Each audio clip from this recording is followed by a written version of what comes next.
Mr. Katrinis, Greece ratified the Lanzarote Convention in 2009, and it has entered into force last July. We would like to know more on the experience in Greece. Could you describe to us the current situation in Greece in terms of the implementation of the Lanzarote Convention, and what are the next steps in this process? Greece was one of the first countries that ratified the Lanzarote Convention in 2008. But it was put into effect last July of 2011. We have a modern legal framework. Of course, there are a lot of improvements in the penal code last year.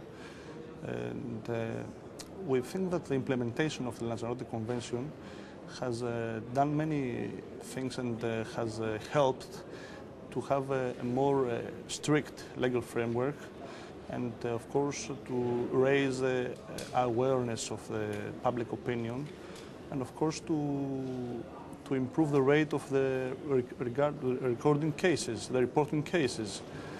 because as in many other countries, the same happens in Greece.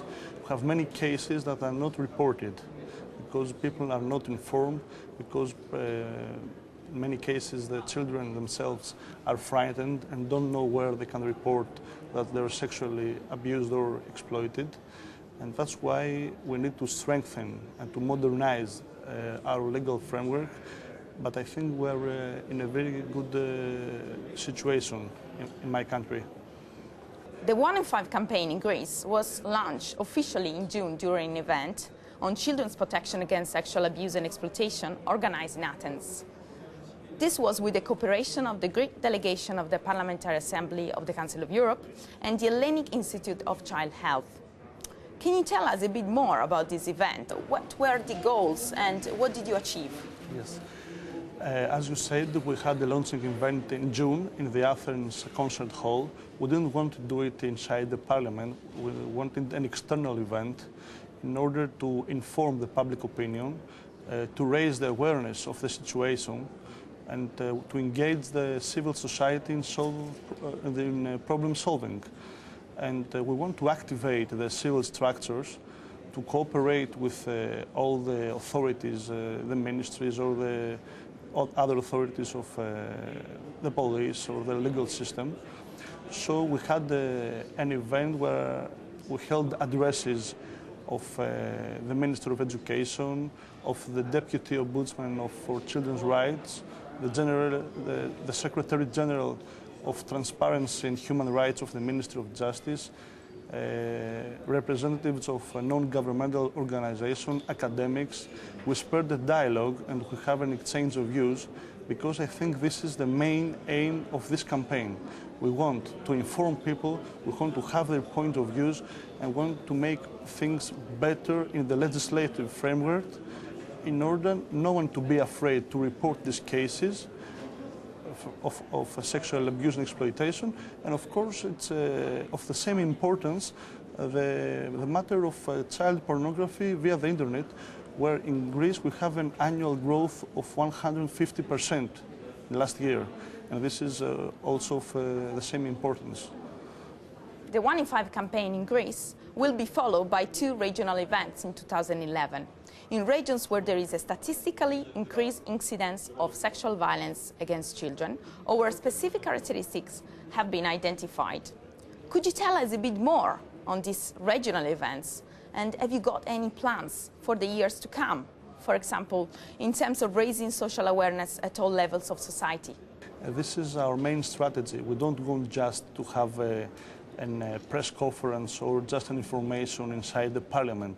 We want to go to the heart of the problem. We want to go to places where the statistical data show that we have a high rate of this incident, and want first of all to inform the local authorities, the local society.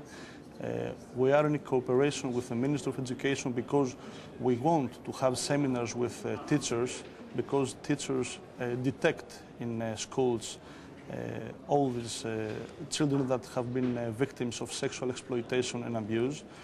And we think that by doing similar events, 2 in 2011, as you said before, and we hope we have the opportunity and the possibility to make more in 2012, of course. That, of course, depends on the financial possibilities. I want to inform you that our campaign in Greece is not, we don't have any financial support from the government. Only NGOs or the private sector supports our campaign.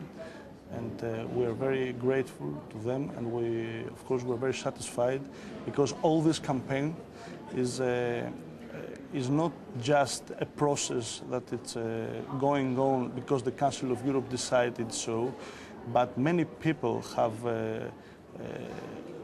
are very sensitive to this matter, to this issue, and want to offer their knowledge, want to offer their time, want to offer their heart, their personality in order to avoid the increase of such incidents in the future. So we are very optimistic about what this campaign will go on. And of course, the two events in November in Thessaloniki and in December in Irakli, Crete, which are major cities of Greece, will follow with certain events in areas which are not so big cities, but we have from the non-governmental organization statistical information that there has a high rate of those incidents. So we focus on the certain problems and we're trying to give solutions, but we want the civil society to be informed, we want the civil society to be engaged in this campaign, and of course we ask of the local authorities and the Greek government to support us in the legal framework and activation of the civil structures that are already in action.